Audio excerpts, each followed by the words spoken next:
मार्च 2023 को डायग्नोज हुआ था एवीएन बोथ हिप में। पेन बहुत ज़्यादा रहता था, चलने फिरने में, उठने बैठने में, हर चीज़ में पेन रहता था। एवीएन पेशेंट्स काफ़ी बार आयुर्वेदिक होम्योपैथिक ट्रीटमेंट करवा कर आते हैं, कुछ कायरोप्रैक्टर्स के पास जाते हैं। इस चीज़ में सिर्फ इसका एक ही ट्रीटमेंट है, सर्जरी। जैसे कि कुछ पेशेंट्स को जिमिंग जाना होता है या स्विमिंग करना है।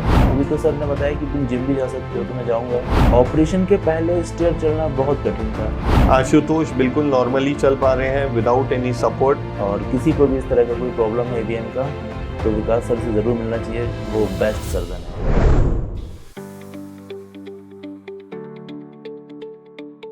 मेरा नाम आशुतोष सराफ है और मैं सागर एमपी से आया हूँ। और मेरा ज्वेलरी का बिजनेस है। और करीब 1.5 साल पहले, मतलब मार्च 2023 को डायग्नोज हुआ था एवीएन बोथ हिप में। तो पेन बहुत ज़्यादा रहता था, चलने फिरने में, उठने बैठने में, हर चीज़ में पेन रहता था। मैं कैसे भी करके अपने आप को उठा पाता था, चला पाता था, लेकिन बहुत पेनफुल था वो। फिर मैंने कई जगह ट्रीटमेंट कराया, आयुर्वेदिक कराया, होम्योपैथी ट्रीटमेंट, कई सारी फिजियोथेरेपी ली, कायरोप्रैक्टिस, तमाम तरह की सारा कुछ किया मैंने। फिर मैं सर्जरी के लिए फिर माइंड सेट नहीं कर पा रहा था, काफ़ी डर लगता था सर्जरी से कि बड़ी हैवी, मतलब बहुत ही मेजर सर्जरी है, आगे क्या होगा क्या नहीं होगा। लेकिन इस चीज़ में सिर्फ इसका एक ही ट्रीटमेंट है, सर्जरी, उसी से क्योर हो सकता है ये। आशुतोष जी हमारे पास आए थे अराउंड 3-4 मंथ्स बैक एंड काफ़ी डरे हुए थे कि दोनों हिप एवीएन है, यंग एज है, काफ़ी प्रॉब्लम आ सकती है। एवीएन पेशेंट्स काफ़ी बार आयुर्वेदिक होम्योपैथिक ट्रीटमेंट करवा कर आते हैं, कुछ कायरोप्रैक्टर्स के पास जाते हैं। But to be very honest, surgery के अलावा कोई भी ट्रीटमेंट नहीं है जो परफेक्टली वर्क करेगा आपके लिए। द सूनर यू रियलाइज, जितनी जल्दी आप रियलाइज करेंगे वो आपके लिए बेटर रहेगा। तो एटलीस्ट दिस वे आप अपनी नॉर्मल लाइफ में रिस्टोर कर सकते हैं, जल्दी रिकवर कर सकते हैं।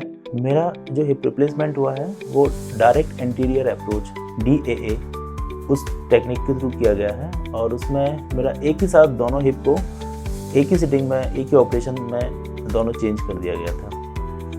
और उसमें मतलब 1 दिन 2 दिन में मैं काफ़ी रिलीफ महसूस करने लगा था, उठने बैठने में, चलने फिरने में। हॉस्पिटल में ही स्टार्ट करा दिया था मेरे को। आशुतोष जी का दोनों हिप एवीएन था, हम लोगों ने दोनों हिप सिंगल सिटिंग में करा था, टोटल हिप रिप्लेसमेंट। काफ़ी पेशेंट्स जो पोस्टीरियर टेक्निक से करवाते हैं उनको प्रिकॉशंस की वजह से बोलते हैं एक हिप अभी रिप्लेस होगा, दूसरा 3 या 6 महीने बाद होगा। बट डायरेक्ट एंटीरियर टेक्निक से सिंगल सिटिंग में दोनों हिप्स ऑपरेट कर सकते हैं बिकिनी इंसिजन DAA से। और इसका दूसरा एडवांटेज ये है कि दोनों हिप सिंगल सिटिंग में करवाने का कि आपको जो दवाई, गोली, इंजेक्शन, मेडिकेशंस, रिकवरी फेस, जो आपकी लाइफ अराउंड 3 से 6 महीना या साल भर वेस्ट हो जाती है एक हिप एक टाइम पे करवाने में, दूसरा हिप बाद में करवाने में, वो सारा हैसल पूरा ख़त्म हो जाता है। अब सर्जरी को 1.5 महीना हो गया जैसा, तो मैं काफ़ी सारा कुछ कर पा रहा हूँ। अभी तो सर ने बताया कि तुम जिम भी जा सकते हो, तो मैं जाऊँगा और स्विमिंग करूँगा, सब कुछ करूँगा। कार ड्राइव कर सकता हूँ, सर ने बिल्कुल परमिशन दिया है, कर सकते हो। और अभी मैं कर भी रहा था, मतलब थोड़ा बहुत तो सिटी में चला पा रहा था, 20-30 किलोमीटर चलाना है तो चला पाता था, स्कूटर भी चला पाता था, कोई दिक्कत नहीं है। अभी सर्जरी को अराउंड 1.5 मंथ्स हुए हैं। आशुतोष बिल्कुल नॉर्मली चल पा रहे हैं विदाउट एनी सपोर्ट। सीढ़ियाँ चढ़ना उतरना भी वो नॉर्मली कर पा रहे हैं and he is able to do all his normal life activities. और 2-3 महीने में और इम्प्रूव होता जाएगा। जो रूटीन एक्टिविटीज़ जैसे कि कुछ पेशेंट्स को जिमिंग जाना होता है या स्विमिंग करना है, सारा एक्टिविटीज़ वो भी कर पाएंगे। ऑपरेशन के पहले स्टेयर चढ़ना बहुत कठिन था, मतलब रेलिंग को पकड़ के भी चढ़ने में बहुत प्रॉब्लम होता था। अभी मैं विदाउट सपोर्ट चढ़ पाता हूँ और इजीली चढ़ पाता हूँ, मतलब वो जो पेन था वो बिल्कुल 100% ख़त्म हो गया मेरा। दोनों हिप अगर अपन सिंगल सिटिंग में ऑपरेट करते हैं तो मेडिकेशंस भी आपको कम रिक्वायर्ड रहेगा, रिकवरी दोनों हिप्स की साथ में हो जाएगी, तो ओवरऑल आपके लिए बेटर रहेगा। काफ़ी पेशेंट्स जो दोनों हिप एक साथ करवाते हैं उनको 5th या 6th डे में वॉकर आराम से छोड़ पाते हैं।